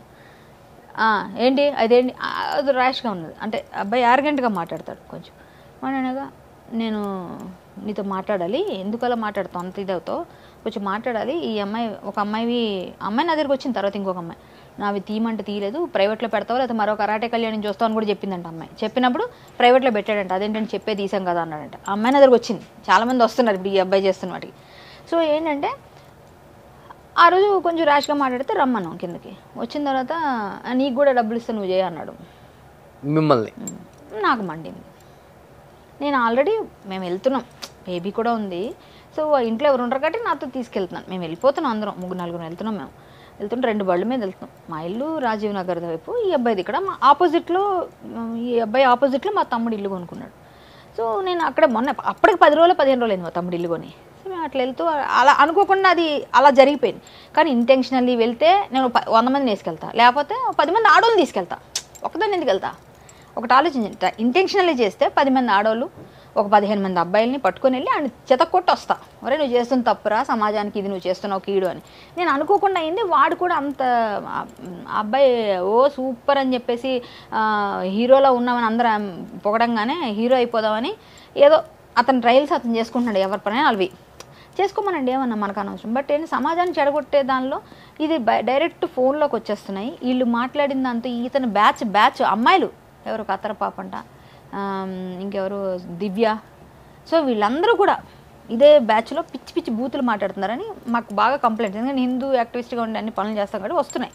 సో పట్టించుకోలేదు చాలా రోజుల దేశం. వీడు ఎప్పుడైతే ఓవర్ చేశాడో కొట్టాల్సి వచ్చింది. ఆ ఫైట్లో నేను పడ్డాను కింద, వాడు కొట్టాడు, వాడు నేను ఇద్దరు. అది నేను వెళ్ళి కొట్టారా? నేను కొట్టాను, వాడు కొట్టాడు. ఫైట్ అన్నప్పుడు వాడు ఇట్లా పై కొట్టేటప్పుడు పడిపోయాను. నేను రాయి మీద పడిపోయాను. ఇక్కడ చాలా గట్టి తగిలింది దెబ్బ. పాప ఉంది కదా, దాన్ని కవర్ చేయడం కోసం నేను పడిపోయాను. అంటే వాడు హైట్ ఉన్నాడు కదా, తను అబ్బాయి హైట్ ఉన్నప్పుడు నేను వచ్చి ఇలా వెనక్కి వెళ్ళినప్పుడు రాయి స్కిడ్ అయింది నాకు. సో అవన్నీ అవుతాయి ఫైట్ అన్నప్పుడు. నేను కరాటే బ్లాక్ బెల్ట్, స్పారింగ్ చేసేప్పుడు అవతలోడు కొడతాడు, నేను కొడతాను. దానికి నేను ఫీల్ అవ్వను. కానీ ఏంటంటే నేను ట్రై చేశాను నా సాయశక్తిలో. వాడికి బట్టలు ఊడగొట్టి చింపి ఊరంతా పరిగెత్తించి చేసాం, కొట్టాము అని నేను అన్నాను. కానీ బుద్ధి చెప్పాం ఒక విధంగా. వాడు రోడ్డు మీద కూడా వచ్చేసి మా మీదకి ఎక్కిపోతుంటే జనాలు కూడా రియాక్ట్ అయిపోయారు అబ్బాయి మీద. సో ఆ అబ్బాయి చేసిన పనులకి నేను వెళ్తూ కానీ అబ్బాయి మీద పర్సనల్ గ్రడ్జ్తోనో కొట్టాలనో అలా నేను చేయలేదు, అలా అనుకోలేదు. ఆ అబ్బాయి ఒక్కరోజు కూడా ఆ తర్వాత నువ్వేం చేసావు క్యారెక్టర్సు అని మాట్లాడాడు. ప్రతి దీనిలో క్యారెక్టర్ చేశాను నేను సినిమాల్లో, అప్పుడు చేశాను, ఇప్పుడు చెయ్యట్లేదు. ఈ హిందుత్వ ఎప్పుడైతే ఎజెండా తీసుకున్నాను, ఎప్పుడైతే సమాజానికి మన వల్ల కూడా రేపొద్దున మా పిల్లలు పెరిగితే మా అమ్మ ఇలా క్యారెక్టర్స్ చేస్తుందని అనకూడదు, వాడికి తెలిసిపోతుంది. అప్పుడు నా కొడుకు లేడు, అప్పుడు నా తమ్ముడు పెరుగుతున్నాడు. ఇప్పుడు నేను మానేయాలి. ఎందుకంటే ఈ వయసు ఇంకా చేసే క్యారెక్టర్స్ అలా చేస్తుంటే వాళ్ళకి ఇబ్బంది అవుతుంది. నేను మానేద్దామని డిసైడ్ అయిపోయినప్పుడు నేను వదిలేశాను క్యారెక్టర్స్. అందుకే ఇప్పుడు నేను ఎందుకు చేయట్లేదు మీరు అంటే, అవే వస్తే నేను చేయనని చెప్పి వదిలేసుకుంటున్నాను. సో క్యారెక్టర్స్ వదిలేయడం వల్ల ఇవన్నీ కూడా తగ్గుతాయి అనుకున్నాను. కానీ మీరు క్యారెక్టర్స్ చేయట్లేదు, మీరు అప్పుడు చేశారు, అప్పుడుదే ఇప్పటికీ లాగుతారు అనుకోలే. సో దానివల్ల నేను చాలా ఇంపాక్ట్ పడుతూనే ఉంది, లైఫ్ లాంగ్ పడుతూనే ఉంది. ఆ ఇంపాక్ట్ వల్ల వాడు తీసుకొచ్చి మాట్లాడుతూ ఉన్నాడు అబ్బాయి నన్ను ఇష్టం వచ్చినట్టుగా, ఇట్లా ఇదేంటి క్యారెక్టర్స్ అని. క్యారెక్టర్ చేశాను నేను, పెద్ద స్క్రీన్లో చేశాను నేను. యూట్యూబ్లో ఇప్పేసి పిచ్చిగా బూతులు మాట్లాడి అందరినీ చెడగొట్టట్లేదు నేను. నా వల్ల నేను క్యారెక్టర్ చేశాను. అప్పుడు సెన్సార్ ఉంది, దీనికి సెన్సార్ లేదు. సెన్సార్ వాళ్ళు తీసేసి ఉండుంటే అప్పుడు తీసేయాలి. మరి తీయలేదంటే అప్పుడు మీరు అందరూ యాక్సెప్ట్ చేశారు, తీయలేదు. ఇప్పుడు దీనికి సెన్సార్ పెట్టండి, ఇవన్నీ తీసేయండి, బూతులు తీయండి, బీపులు వేయండి. ఇది కదా నేను చెప్పేది. పిల్లలు ఎందుకు చెడగొడతారు? అందువల్ల నేను బాధపడుతున్నాను, మాటలు పడ్డాను.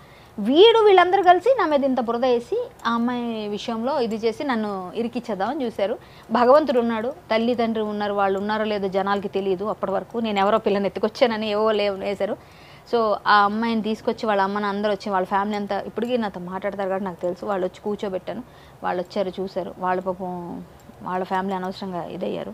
అదే నా బాధ అంతా.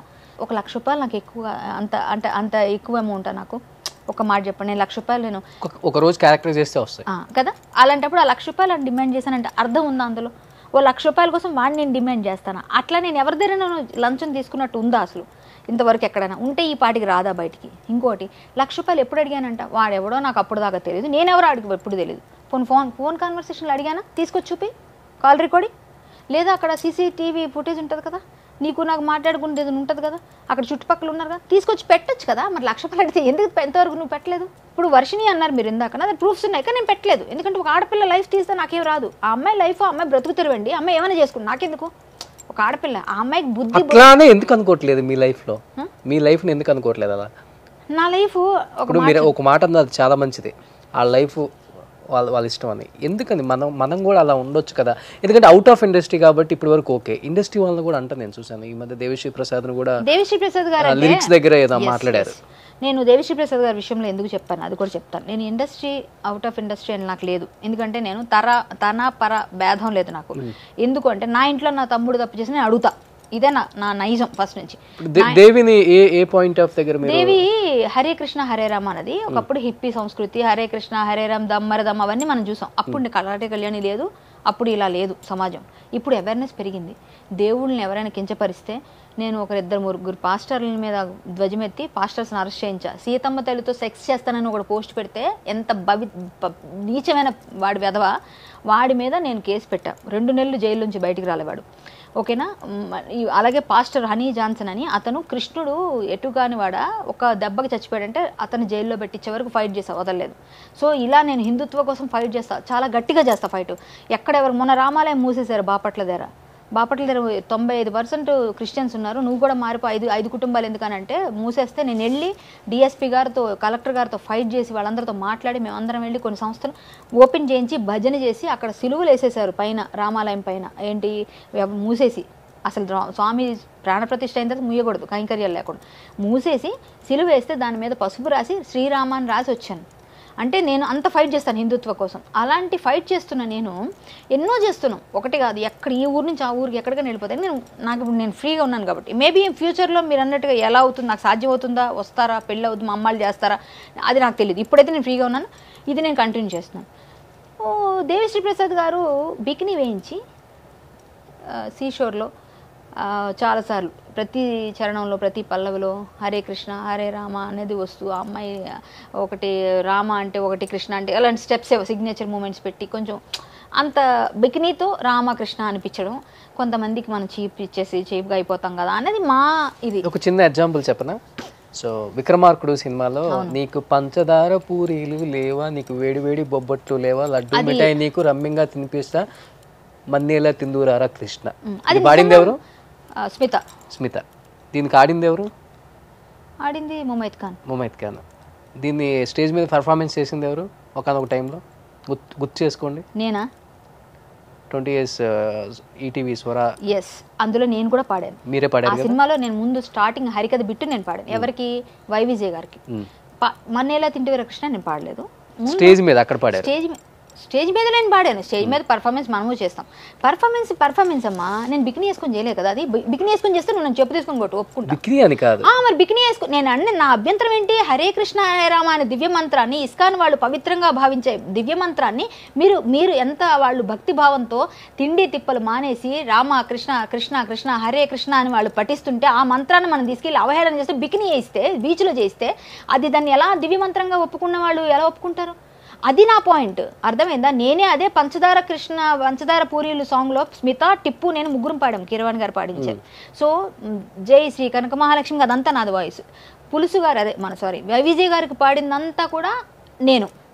స్మిత గారు ముమైత్ ఖాన్ గారికి పాడిందంతా స్మిత. టిప్పు గారు మెయిల్ వాయిస్. సో ఏంటంటే నేను ఆ సినిమాలో పాడాను. నేను బికినీ వేసుకొని పాడలేదు, నేను ఫుల్ ఫ్రాక్ వేసుకొని పాట పాడాను. నేను మన్మధరాస పాట పాడతాను, సరసుగరాధర పాట పాడతాను, శివశంకరి పాడతాను, రసికరాజా పాడతాను. అంటే పాడాలంటే స్టేజ్ మీద అంటే చెప్తున్నాను. ఊహలు గొసగొసలాడి పాడతాను, మనసా తులి పడగే పాడతాను, అన్ని పాటలు పాడతాను. అది నేను స్టేజ్ పర్ఫార్మెన్స్ ఇస్తున్నాను. నేను బికినీ వేయట్లేదు, రామకృష్ణ అని చెప్పేసి పాటలు పాడుతాను. నేను అశ్లీలమైన బట్టలు వేసుకోవట్లేదు. ఇప్పుడు నేను మీకు ఇంటర్వ్యూ ఇచ్చేప్పుడు కూడా చీర కట్టు. నోటితో వచ్చేదానికి ఒకటి, బికినీ వేసుకుంటే వచ్చేదానికి ఒకటి ఉంటుంది. బయట జనాలు ఇది రంగుల ప్రపంచం అంటే అది కామన్ జరుగుతుంటుంది. మీరు చెప్పింది నేను ఒప్పుకుంటా, నేను ఇండస్ట్రీ అమ్మాయినే, నేను ఒప్పుకుంటా. కానీ ఇది దేవిశ్రీ ప్రసాద్ లాంటి పెద్ద డైరెక్టరే చేస్తే రేపొద్దున మొన్న భగవద్గీత గురించి ఒకళ్ళు చేస్తే వాళ్ళ మీద ఫైట్ చేస్తే వాళ్ళ డిలీట్ చేశారు, వాళ్ళు ప్రొడ్యూసర్ వాళ్ళు మంచి వాళ్ళు తీసేసుకున్నారు. సో నేను హరే రామ హరే కృష్ణ మంత్రాన్ని ఈయనే ఇలా చేస్తే రేపొద్దున మామూలు వాళ్ళు ఇంకా నీచంగా చూపిస్తారేమో, న్యూడిటీ ఇంకా పెరిగిపోతుంది అన్న బాధతో ఆయన మీద వేస్తే ఆటోమేటిక్గా ఆయన నెక్స్ట్ టైం ఇంకో స్టెప్ తీసుకోడు కదా. ఇలాంటివి ఏమైనా అంటే దేవుళ్ళందరూ అప్పుడు ఊ అంటావా మాధవ అని పాడారు, గుర్తుందా మీకు? ఊ అంటావా మామ ఆ సాంగ్కి ఊ అంటావా మాధవ ఊ అంటావా మాధవ అని శోభారాజు గారు పాడితే ఈయన పొంగిపోయాడు. సో అంటే వ్యాంప సాంగ్స్ అన్నీ భక్తి గీతాలు అన్నట్టు కూడా ఆయన ప్రెజెంటేషన్ అప్పుడు ఇస్తే, సో దానికి హట్ అయిన మా హిందూ సమాజం తరపున నేను హట్ అయ్యాను. కాబట్టి మేమందరం వెళ్ళి ఇప్పుడు ఒకసారి బ్రేక్ వేస్తే నెక్స్ట్ టైం ఇలాంటి రిపీట్ అవ్వు. ఇండస్ట్రీలో దేవి మీద పడింది అంటే మిగిలిన వాళ్ళ మీద ఎంతసేపు పడుతుంది అని జనాలకు ఒక మెసేజ్ కోసం మాత్రం నేను ఇచ్చా. క్లియర్, ఆయన మీద నాకు గ్రడ్జ్ లేదు, ఆయన నా మీద ఏమీ లేదు. కాకపోతే ఆయన మార్చుకోవాలి అనేది నా పంధ, అతని పంధ మారాలి ఇక ముందు కూడా. అంటే దేవుళ్ళ జోలికి రావద్దు ఎవరు అన్నది నా ఉద్దేశం తప్ప ఇంకొకటి ఏం లేదు. పాతవి లేవు, పాత సినిమాల్లో మీరు పాడలేదా, పాత సినిమాలో అవన్నీ నేను అనట్లేదు కదా, నేను కూడా సినిమా ఇండస్ట్రీ అమ్మాయినే, నాకు ఎవరి మీద గ్రడ్జ్ లేదు, అలా ఉండదు కూడా. ఇండస్ట్రీ వాళ్ళు టచ్ లో ఉంటారు మీకు రెగ్యులర్? అయ్యో ఎందుకుంటారండి, నేను మా అసోసియేషన్ జాయింట్ సెక్రటరీ. అది తెలుసు. సో ఆటోమేటిక్ మీతో పాటు వర్క్ చేసిన కమెడియన్స్ అందరితో మాట్లాడుతూ బ్రహ్మానందం గారు, అందరితో బ్రహ్మానందం గారు, అలీ గారు, ప్రతి ఒక్కరు మాట్లాడతారు. అట్లేం లేదు, మనం ఎక్కడ కనిపించిన అంటే నేను నాది ఫస్ట్ నుంచి ఒక మెంటాలిటీ ఏంటంటే కనిపించినప్పుడు హలో అంటాను, నేను ఓపెన్గా ఒప్పుకోవాలి.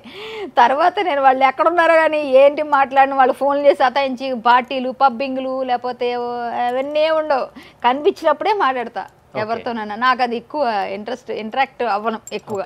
సో ఎక్కడైనా సెట్లో కనిపించినప్పుడు ఆ రోజు వరకు హ్యాపీగా అందరితో మంచిగా మాట్లాడితే ఇంటికి వెళ్ళిపోతే నా ప్రపంచం నాది. రోజుకి ఒక ఇష్యూ ఎవరో ఒకరు వాట్సాప్ చేస్తారు, అక్క నాకు ప్రాబ్లం ఉంది, అక్క నాకు ఈ ప్రాబ్లం, అన్నీ నేనే టేకప్ చేయలేను కానీ కొన్ని తీసుకుని తెలియకుండా చాలా సాల్వ్ చేస్తూ ఉంటాం, వెళ్తుంటాను. మొన్న అయితే 5 days అయితే కంటిన్యూ కార్లోనే డ్రైవ్. ఇక్కడ మొదలు పెడితే గుంటూరు, విజయవాడ, గుంటూరు, బాపట్ల, కావలి, నెల్లూరు నుంచి మళ్ళీ విజయవాడ నుంచి మళ్ళీ వైజాగ్, అటు నుంచి రిటర్న్ రాజమండ్రి, ఇవన్నీ చేస్తూ 5-6 days. ఓన్ డ్రైవింగే? లేదు, డ్రైవర్ ఉన్నాడు. ఇప్పుడు మీరు చెప్పేదాన్ని బట్టి నెలకు వచ్చేసరికి అన్ని ప్రాబ్లమ్స్ మీద ఫేస్ చేస్తున్నారు, అవసరమైతే అక్కడ ప్రత్యక్షమైపోతారు. దీన్ని చూస్తే చాలా ఖర్చులు అవుతుంటాయి. మరి ఒకప్పుడంటే 100 కొద్ది సినిమాలు తీశారు కాబట్టి రెమ్యునరేషన్ వైజ్ చాలా మంచి అమౌంట్ తీసుకునే కళ్యాణ్ ఈరోజు సినిమాలు చేయట్లేదు, అలాంటి క్యారెక్టర్లు వద్దనుకొని చేయట్లేదు. ఇప్పుడు ఫైనాన్షియల్గా గడవాలంటే ఎలా మేడం? మరి నాకు కొంచెం సేవింగ్స్ ఉన్నాయి, ఆ సేవింగ్స్లోంచి నాకు వచ్చేది నెల నాకు నా లైవ్లీహుడ్ నాకు సరిపోతుంది. నా దగ్గర ఇంతో అంతో ఒక స్టూడియో రికార్డింగ్, ఎడిటింగ్, డబ్బింగ్ మా తమ్ముడు తారక రామారావు తను మ్యూజిక్ డైరెక్టర్ చేస్తూ యూసఫ్గూడలో నా సొంత మా తమ్ముడు అప్పుడు మేము కొనుక్కున్న చిన్నది, అప్పట్లో తక్కువలో కొనుక్కున్నాం, అందులో చిన్న రికార్డింగ్ స్టూడియో ఉంది, తను చేస్తూ ఉంటాడు, తను నాకు కొంత అమౌంట్ ఇస్తాడు, అందులో నాదే అది అక్కడ ఉండడం వల్ల మొత్తం అంతా. సో తను నాకు ఇస్తాడు, అందులో ఉంది. నెక్స్ట్ నేను హరికథలు అడపా చెప్తాను. నెక్స్ట్ నేను ఏదైనా ప్రోగ్రామ్స్కి యాంకరింగ్స్ కూడా చేస్తుంటాను, ఆర్కెస్ట్రా చేస్తాను, స్టేజ్ షోస్ చేస్తాను. నెక్స్ట్ నేను కమెడియన్గా ఏదన్నా ఎవరికైనా ప్రోగ్రామ్స్, నేను ఇంతకుముందు బాగా ఈవెంట్స్ ఆర్గనైజ్ చేసేదాన్ని, దీని మీద ఎవరైనా అడిగితే కూడా నేను చేస్తుంటాను. నేను లేకపోతే వాళ్ళని పంపించి నేను కూడా చేస్తుంటాను. నాదేమైనా పర్సెంటేజ్ నేను తీసుకుంటాను, లేకపోతే లేదు, అది అంత మరీ లేదు. ఒకప్పుడు అంటే ఈవెంట్స్ కాబట్టి అప్పుడు అట్లా చేసి ఇప్పుడు చేయను. పంపించేది ఇప్పుడు ఎవరైనా జబర్దస్త్ అడిగారు, జబర్దస్త్ వీళ్ళని టీం తీసుకోండి అని చెప్తాను, అందులో మీరు కూడా రావాలి, నా అమౌంట్ ఇంత, నేను రెమ్యూనరేషన్ ఇంత తీసుకుంటాను, అలా చేస్తాను.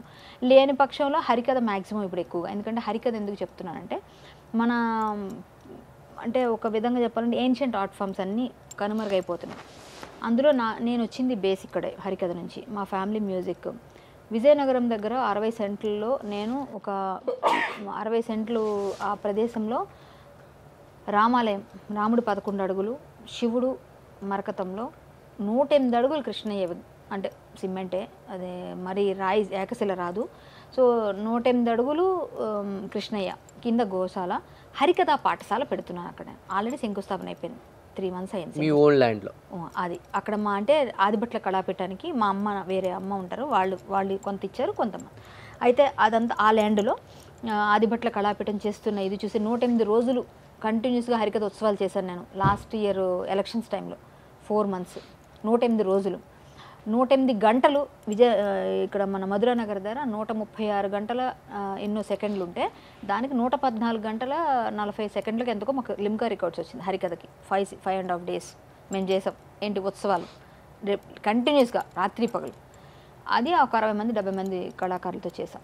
ఇలాంటి రికార్డ్స్ అన్ని తీసుకున్నా హరికథ కోసం. నా హరికథ అంతరించిపోకూడదని ఒక హరికథ పాఠశాల పెడుతున్నాను, అక్కడే గోశాల, భోజనశాల, అది కూడా దాని పక్కన ఏమైనా వీలుంటే లలిత కళలన్నీ నేర్పించడం. బట్ ఇప్పటి వరకు అలా చూసిన కరాటే కళ్యాణ్ గారిని హరికథల్లో చాలా తక్కువ మంది చూసుంటారు, ఇప్పుడున్న జనరేషన్ తెలియదు. మీరు అన్నట్లుగా కామెంట్స్ రూపంలో చాలా మంది చాలా బ్యాడ్గా పెడుతున్నారు, ఏడిపు వచ్చేస్తున్నారు. బట్ మీలో ఉన్న ఈ హరికథ కరాటే కళ్యాణ్ అందరికీ తెలియాలి. ఒక్కసారి ఒక్కటి ఏదన్నా పాడతారా? తప్పకుండా. హరికథ అంటే నేను ఎప్పుడు వాడడం రెడీ.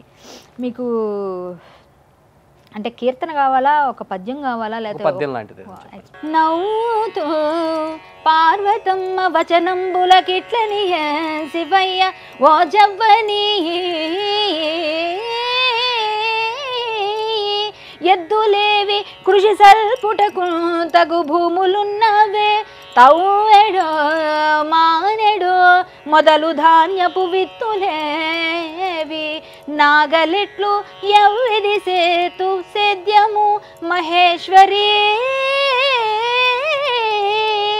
నాకిది నాకిది సాధ్యమౌనటే. సూపర్.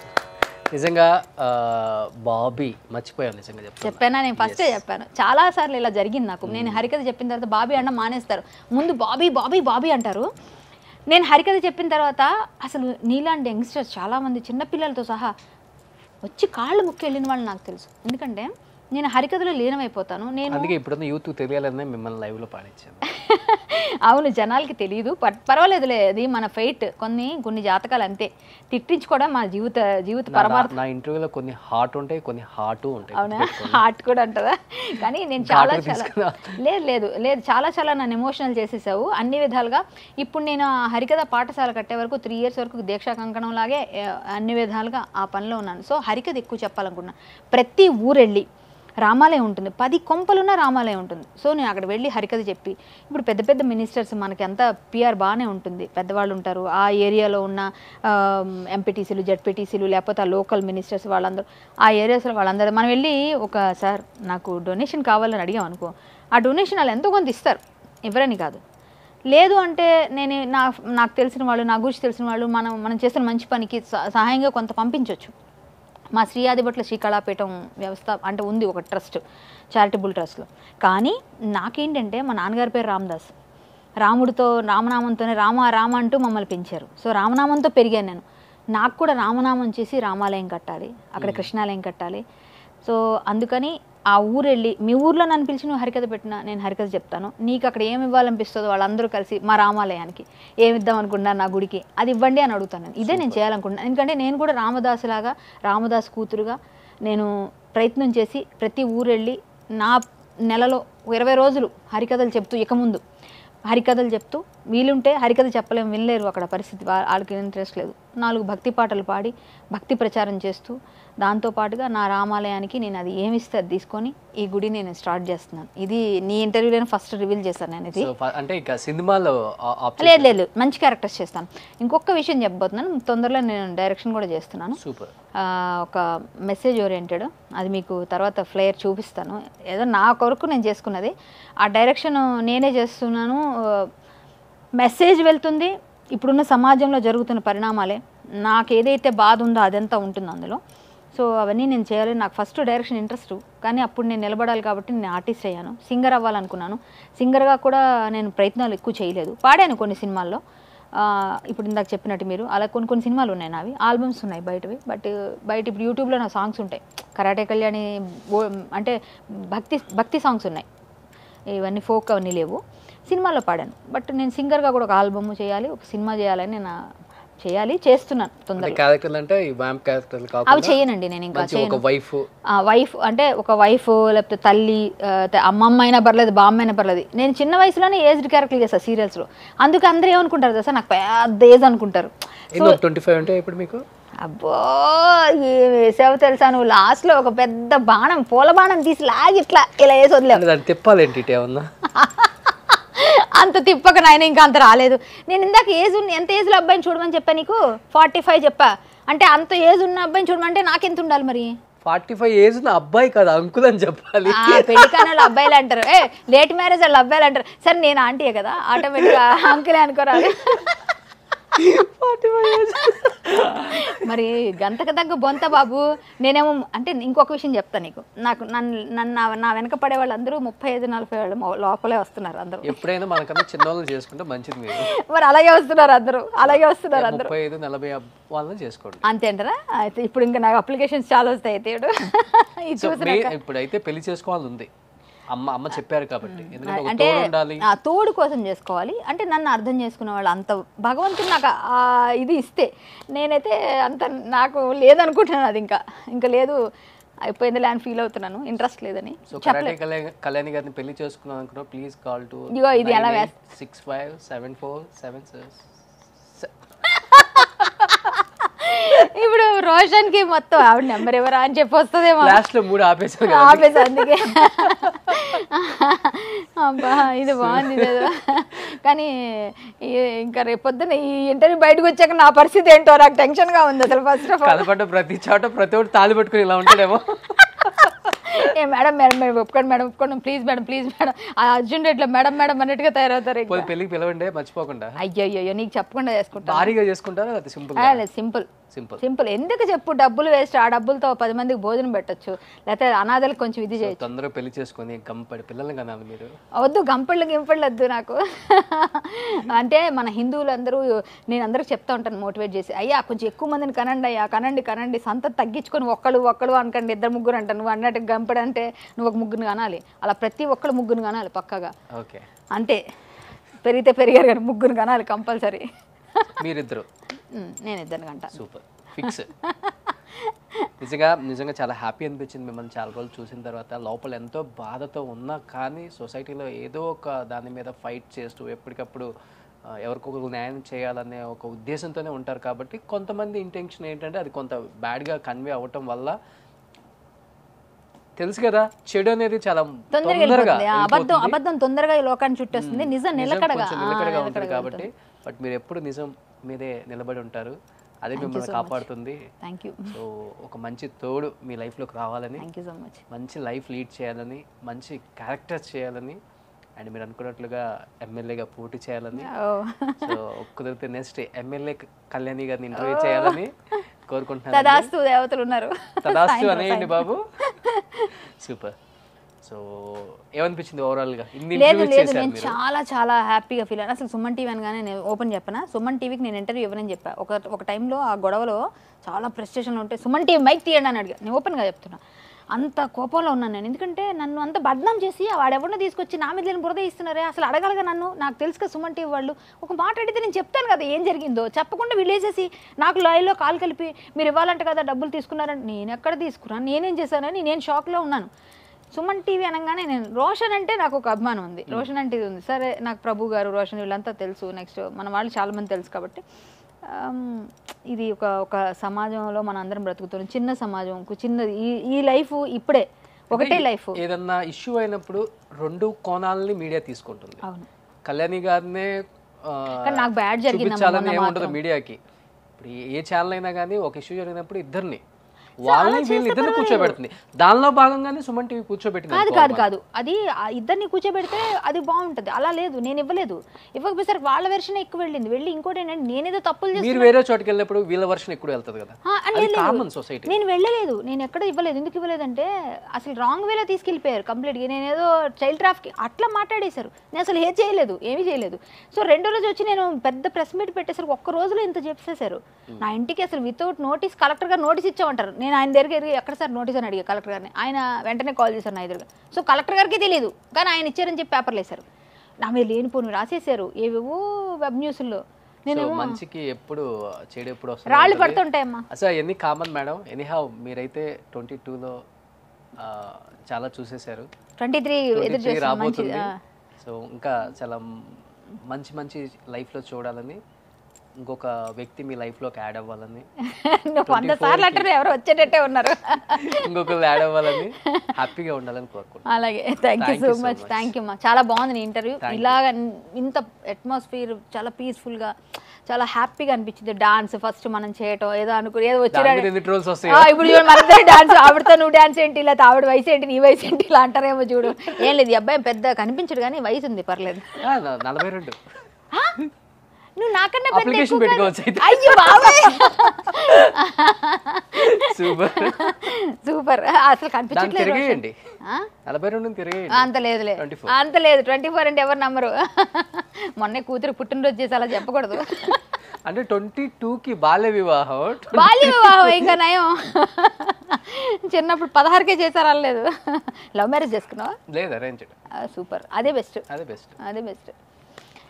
అందుకే బాగున్నావు, హ్యాపీగా అలాగే ఉండు ఎప్పటికీ. ఇంకా హ్యాపీగా ఉండాలని కోరుకుంటున్నాను. మంచి లైఫ్ రావాలమ్మా అందరికి. సర్వే జన సుఖినో భవంతు. అందరూ బాగుండాలి, అందులో నేను ఉండాలి. ఇది ఒకటే నా స్లోగన్ ఎప్పుడు. శ్రీరామ రక్ష సర్వ జగద్ రక్ష. Super, thank you. జై శ్రీరామ్. నమస్తే.